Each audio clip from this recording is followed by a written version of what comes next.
okay, what are the metrics that really control my investor's short-term, mid-term, long-term profit? So I have a $500 million portfolio, 22 projects in 10 states. And on each of those, I'm looking at, okay, what's affecting the local market? What's affecting the state? What's affecting the country? What's affecting short-term, mid-term, long-term? So when I was looking at metrics, one of the metrics that kept coming up is climate risk. And climate risk is not considered a short-term metric. It's considered both a medium-term. And in the medium-term bucket, it's one of the big ones. In the long-term one, it's considered by far the largest. So think of climate risk being the 800-pound or 8,000-pound gorilla when you look at long-term risk to real estate. And so there's a few things I want to reel off that I think will get this conversation going. Number one, most savvy people, and we're not talking about politicians because climate change is a politicized area. Getting information from the Republican Party or the Democratic Party is a very bad thing to do. From what I can see,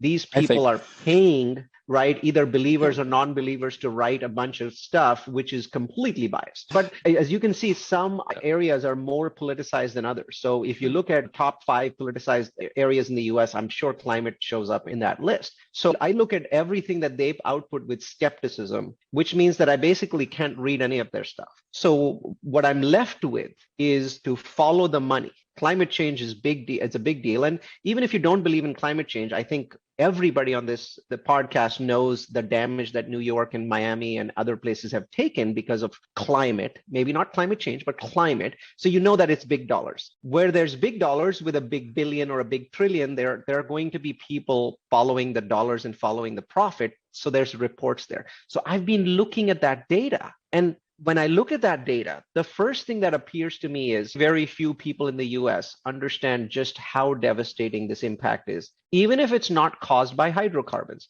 So what I realized, to my absolute astonishment, is that as an investor that's looking to preserve and grow capital, and as an investor that's looking for the next gold rush, so we've had some amazing gold rushes in the last 20 years, Amazon.com, the internet, Microsoft, and Google, and then we'd had gold rushes in real estate from 2008 onwards. When you're looking for that next gold rush, it helps you. Maybe you're a conservative investor, but who wouldn't want to invest conservatively in California in the 1850s when the gold rush was underway? It just makes your life easier. It makes things more better. So when I'm looking at that gold rush, there's a climate-related gold rush that is inevitable, and it's inevitable regardless of whether you believe that climate change is caused by fossil fuels. So if you take the entire argument of whether you believe in fossil fuels causing climate change or not, you keep it aside, right? You put on your non-believer hat. Even then, the data is incredibly compelling, and it's very clear to anybody that looks at it that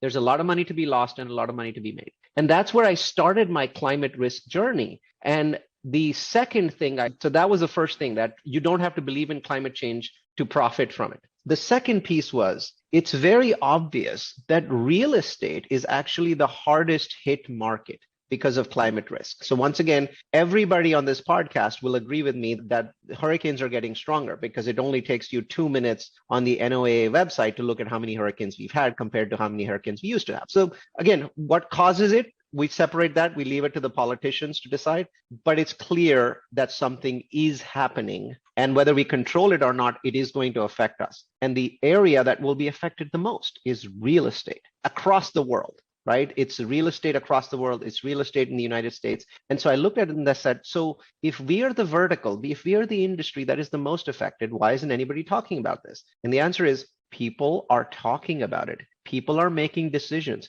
People are making huge decisions that affect everyone that's listening to this podcast, but they're not in the public realm because those people are terrified by what's happening with the politicians. So they are quietly making very large decisions, very fundamental decisions that are going to change real estate investing, but they're not talking about it publicly because they're afraid that either the Democrats are going to hate them or the Republicans are going to hate them, or likely both parties will hate them. So I started digging into the changes that are happening in the background, multi-trillion-dollar changes in the way that portfolios are being handled. And those are the insights that I've now started sharing with people and started doing webinars.